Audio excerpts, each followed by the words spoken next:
Pak Jisman Huta-Julu adalah menduduki Direktur Bina Program di Direktorat Jenderal Ketenagalistrikan Kementerian SDM. Baik, webinar kita akan mulai dengan paparan dari Pak Jisman. Saya berikan waktu 15 menit Pak Jisman untuk paparan, kemudian nanti kita ada 5 menit untuk tanya jawab setelah paparan. Pak Jisman, silakan Pak, waktu dan tempat saya. Baik, terima kasih Pak Riko. Mau cek sound dulu, apa jelas suara saya Pak Riko? Jelas Pak, jelas Pak. Oke. Terima kasih Pak Riko sekali lagi. Assalamualaikum warahmatullahi wabarakatuh. Salam sejahtera untuk kita semua dan selamat siang. Senang sekali bisa bergabung dengan Bapak Ibu sekalian dalam acara Indonesia Electricity Outlook 2021. Ini sudah memang akhir tahun, jadi kita sudah akan bisa lihat seperti apa ke depannya. Baik Bapak Ibu sekalian, untuk menyingkat waktu, kami akan membawakan kebijakan perencanaan ketenagalistrikan. Ini kami juga akan fokus tentang pengembangan energi baru terbarukan. Karena apa? Sekarang ini posisinya kita memang di beberapa sistem sudah oversupply. Mungkin nanti Pak Haryanto WS akan bisa menjelaskan lebih jauh ya penurunannya. Jadi yang fokus yang sekarang yang dipikirkan oleh pemerintah bagaimana mencapai EBT di 23% tahun 2025 dan seperti apa cara untuk bisa memberikan kondisi yang bagus untuk bisa mempercepat masuknya EBT tersebut. Next. Nah, ini ada tiga bahan, nanti ada kebijakan pembangkitan, rencana implementasi EBT dalam RUPTL, kemudian langkah-langkah Kementerian SDM untuk mewujudkan itu. Next. Nah, kami dari pemerintah selalu menyampaikan dasar hukum di dalam penyediaan tenaga listrikan, khususnya untuk perencanaan. Jadi ada dua undang-undang, Undang-Undang 30 tahun 2007 tentang energi, sama Undang-Undang 30 tahun 2009 tentang tenaga listrikan. Jadi nomornya sama, tahunnya aja yang berbeda. Kemudian di Undang-Undang 30 tahun 2009 ada RUKN ya, Rencana Umum Ketenaga Listrikan, kita sudah tetapkan itu di Kepmen SDM 143K tahun 2019. Jadi ini isinya dokumen indikatif perencanaan ketenaga listrikan nasional. Jadi disusun oleh pemerintah berdasarkan KEN. Jadi KEN itu diatur di dalam Undang-Undang 30 tahun 2007 tentang energi ya. Itu ada turunannya PP 79 tahun 2014 tentang KEN ya. Kemudian dari RUKN nanti akan turun RUKD, Rencana Umum Ketenaga Listrikan di daerah. Ini disusun oleh Pemda dan berdasarkan RUKN. Nanti ditetapkan oleh Gubernur setelah konsultasi dengan DPRD. Kami kemarin menetapkan RUKN itu setelah berkonsultasi dengan DPR. Kemudian kita lihat apa yang diatur di dalam KEN ya PP 79. Jadi ini tentang kebijakan energi ya. Jadi pengelolaan energi yang berdasarkan prinsip keadilan, berkelanjutan dan berwawasan lingkungan. Ini disusun oleh DEN ya. Kemudian ditetapkan oleh pemerintah. Kemudian ada turunannya untuk energi ini, ada RUEN, energi nasional, itu ditetapkan oleh pemerintah juga ya. Kemudian ada RUET untuk daerah. Kemudian terkaitan dengan RUPTL ya. Nah, PLN sebagai pemegang wilayah usaha terbesar ya harus mempunyai RUPTL. Ya, ini RUPTL adalah dokumen perencanaan lebih detail terdiri dari daftar proyek pembangkit, penyalur dan penjualan tenaga listrik. Ya, jadi dasar pelaksanaan usaha tenaga listrik untuk kepentingan umum harus ada RUPTL-nya. Kemudian disusun oleh badan usaha yang memiliki wilayah usaha, disusun dengan memperhatikan RUKN. Dan ini disahkan oleh menteri atau gubernur sesuai dengan kemenangannya. Jadi RUPTL itu sebenarnya bukan hanya miliknya PLN, ada juga punya wilayah usaha seperti Cikarang Listrindo, Bekasi Power, Karyangau gitu ya, dan lain-lain. Maka mereka juga harus menyiapkan RUPTL-nya. Next. Lanjut. Next. Ya. Di dalam penyediaan tenaga listrik kami selalu berpedoman kepada 5K. Pertama, kecukupan ya. Jadi ini penting untuk kita semua. Kecukupan itu terutama di hulu ya. Jadi harus diimplementasikan perencanaan kebutuhan listrik nasional. Ya, jadi ada RUPTL untuk perencanaannya. Jadi paling kita harus mengimplementasikan dengan benar. Kemudian keandalan. Setelah kita membangun infrastrukturnya, pembangkit, transmisi dan distribusinya, maka infrastruktur tersebut harus andal dengan menggunakan beberapa pemanfaatan teknologi yang mutakhir ya di pembangkitan, transmisi dan distribusi. Lalu yang ketiga adalah keberlanjutan. Ini harus sustain ya. Salah satu caranya adalah dengan penggunaan EBT. Nah, ini menuju ke kemandirian energi nasional. Kemudian keterjangkauan. Ini kita upayakan untuk mencapai harga listrik yang terjangkau dengan efisiensi dan melihat fuel mix-nya di sana, supaya baurannya, supaya tidak terdapat atau tidak ada tidak dominasi, maksud saya tidak dominasi dengan pembangkit yang mahal misalnya dengan PLTD.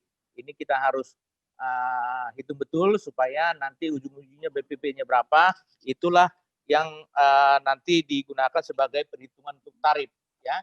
Jadi BPP ditambah margin, itulah tarif yang yang dibayar oleh masyarakat dan industri. Terakhir adalah keadilan. Ini penting Bapak Ibu sekalian. Kita berharap kita satu kesatuan NKRI, kita akan melistriki semua daerah-daerah pinggiran ya, seperti semangat pembangunan di saat ini kita akan mulai dari pinggiran. Jadi untuk itu maka diperlukan akses listrik sampai dengan daerah 3T, terdepan, terluar dan tertinggal. Next. Nah, ini kondisi penyediaan tenaga listrik per semester pertama tahun 2020. Bapak Ibu sekalian, kalau dilihat di pembangkitan kita sudah 71 gigawatt ya. Ini ada share-nya di sana. Jadi kalau PLTU-nya memang masih dominan ya. Bauran energinya ini di batu bara itu hampir 65%. Ini menjadi perhatian kita karena ya masih ada terkait dengan isu lingkungan di dalam PLTU ini. Kemudian konsumsi listrik kita per kapita sebenarnya sudah 1086 ya. Ya mungkin sekarang udah agak naik sedikit meskipun ada Covid ya. Kemudian kalau dibandingkan dengan negara-negara lain, kita memang termasuk yang di bawah ya. Cuman satu negara yang di bawah kita itu ya.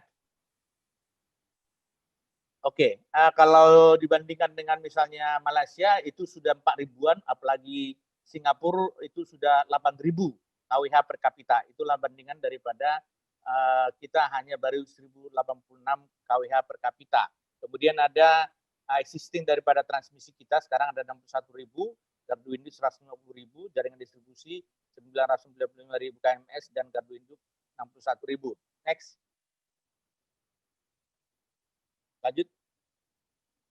Nah, ini ada rasio elektrifikasi dan rasio desa berlistrik. Jadi kalau kita sudah menyediakan di hulu ada pembangkit, transmisi dan distribusi, tentu kita berharap ini merata seperti tadi yang nomor 5 ya, semangat yang nomor 5 yang harus kita lakukan. Nah, saat ini rasio elektrifikasi kita sudah 99,15, ada 0,85% yang belum. Secara desa listrik desa sebenarnya sudah mau mendekati 100, hanya ada 433 desa saat di awal-awal ya.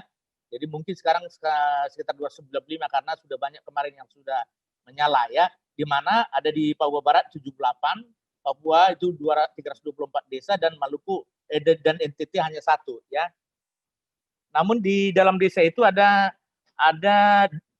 namanya dusun ya. Kemungkinan masih ada daerah-daerah dusun-dusun yang belum terlistriki. Nah, ini menjadi tugas kita. Kami sekarang lagi mencari datanya supaya nanti ke depan bisa kita cepat menyelesaikan, dan sudah ada arahan dari pimpinan bila perlu menggunakan dana dari PEN ya, dari negara ya, untuk bisa segera ini diselesaikan. Kita berharap 2021 selesailah, paling lambat 2022 ya. Next.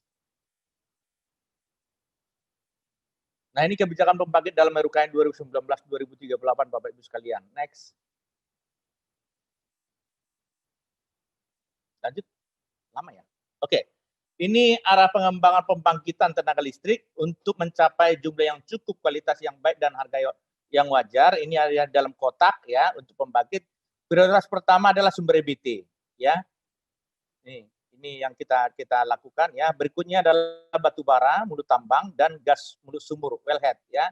Kemudian porsi EBT dalam bauran energi pembangkitan tenaga listrik sekitar 23% pada 2025. Untuk mencapai kualitas yang baik, kita akan berupaya untuk pump storage untuk memperbaiki faktor beban dan BPP serta alternatif penyimpanan kelebihan energi listrik dari pembangkit variable renewable energy yang intermittent itu. Ya, untuk harga yang wajar kita akan mendorong pencampuran atau blending dari biomas dengan batu bara sebagai bahan bakar bagi PLTU yang telah beroperasi. Jadi ada beberapa memang di sini untuk menyikat waktu. Silakan Bapak Ibu bisa baca dan hal-hal yang pokok yang saya sampaikan tadi. Next. Nah, ini realisasi dan target bauran energi pembangkit tenaga listrik. Jadi intinya di dalam perencanaan itu target-target itu kita harus realisasikan. Seperti di 2025 ini EBT 23%, dan setelah itu kita pertahankan minimum 23%. Itu Bapak Ibu sekalian, dan BBM kita upayakan dikurangi ya, dikurangi, berharap nanti di 2038 itu sudah 0,1%. Next.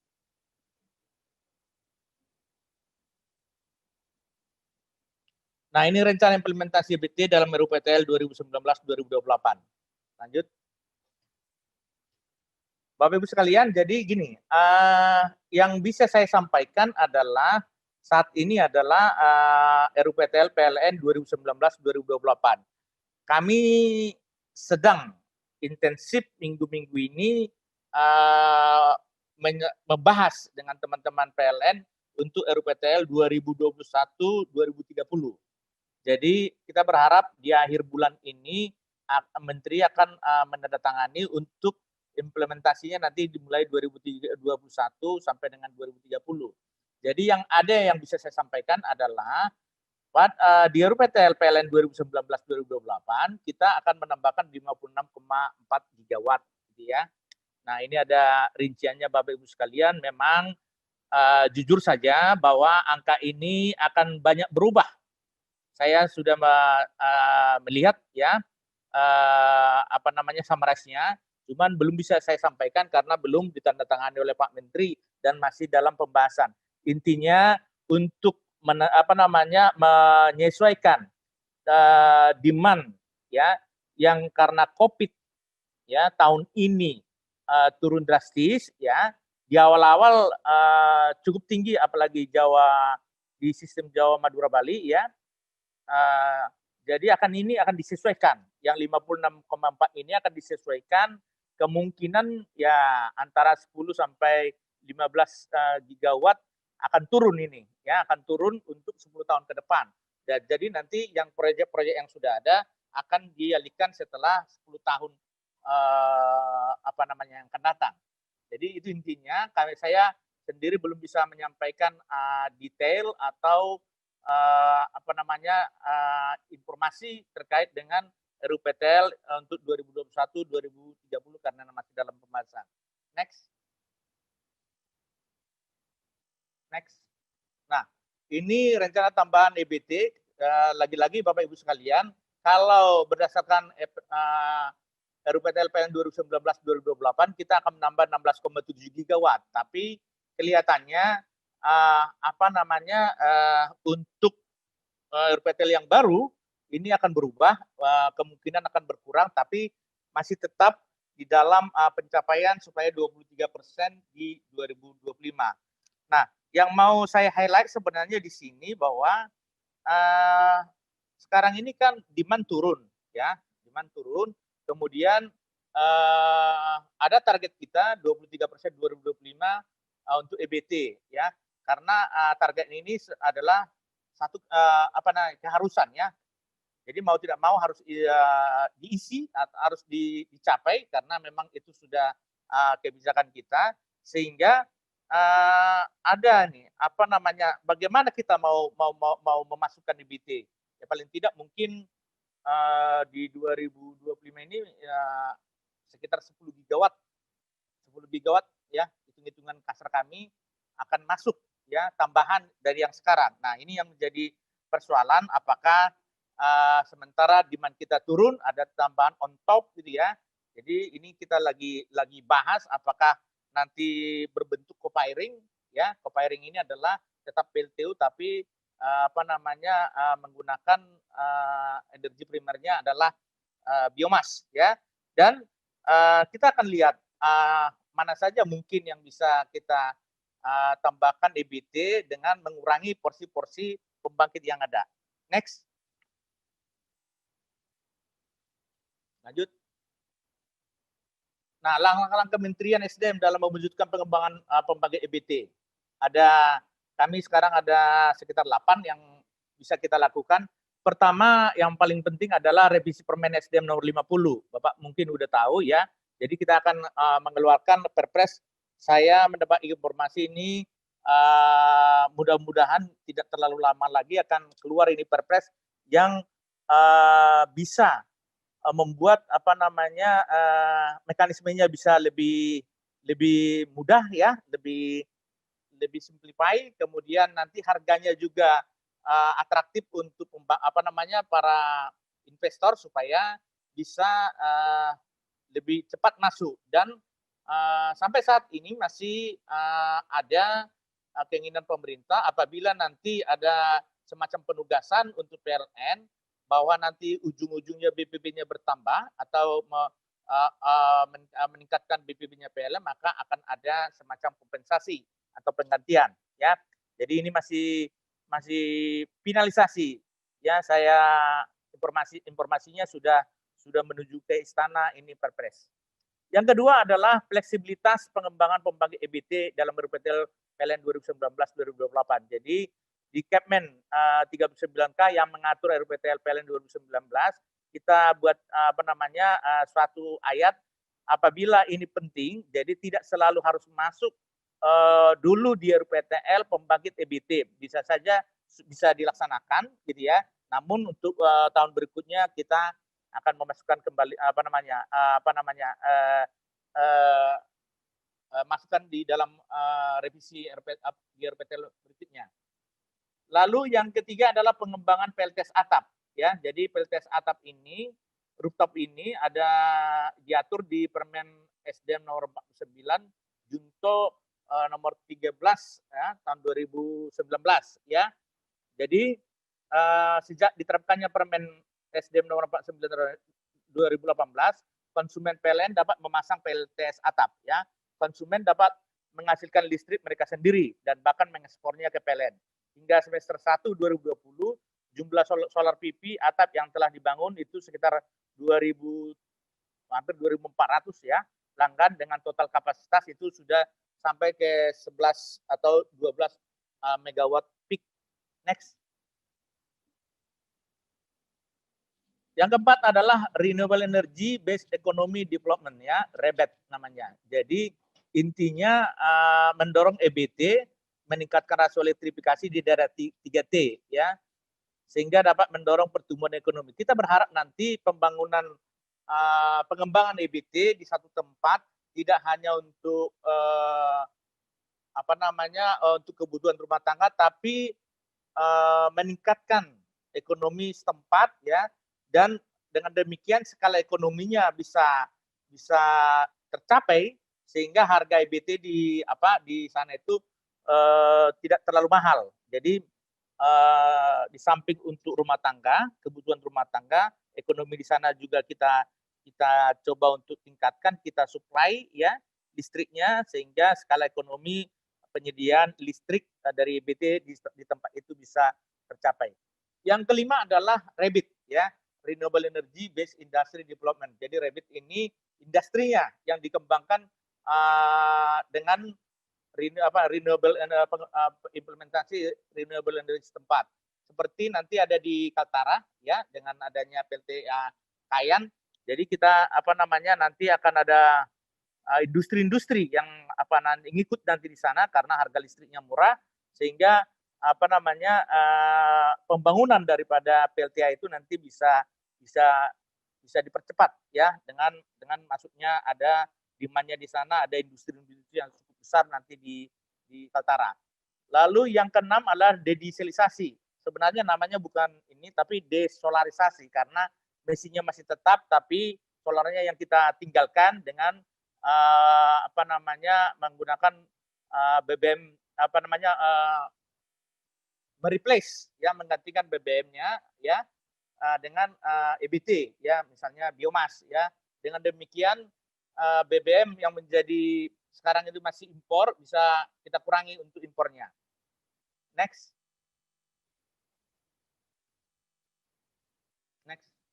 Yang ketujuh adalah revisi grid code, ya.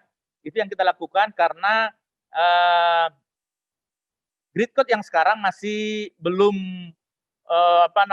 mendorong EBT, ya, karena kita tahu bahwa EBT yang ada sekarang ini ada juga yang banyak juga yang intermittent yang mau masuk seperti PLTS, Bayu, ya, sehingga akan direvisi bagaimana sistem itu bisa menerima EBT yang intermittent. Yang terakhir adalah pengembangan smart grid. Ini penting, ya, untuk daerah terpencil juga diperlukan, untuk yang di perkotaan juga diperlukan dengan menggunakan smart meter, ya. Jadi di dalam RUPTL ke depan kita sudah buatkan timeline pengembangan dari smart grid, paling tidak di Jawa, Bali sudah ada di tahun ini, dan tahun berikutnya akan lebih banyak lagi yang kita kembangkan dengan smart grid. Karena apa? Smart grid ini lebih efisien dan kemudian tidak terhubung dengan bit misalnya 500 kP 275 yang suatu ketika nanti ada gangguan ikut semua padam, ya, seperti yang kita rasakan tahun lalu. Next. Saya kira itu yang bisa saya sampaikan di dalam kesempatan ini, Pak Riko. Silakan, nanti kami dengan senang sekali kalau ada pertanyaan bisa kami jawab. Demikian, terima kasih. Baik. Selamat siang. Baik, terima kasih Pak Disman atas paparannya.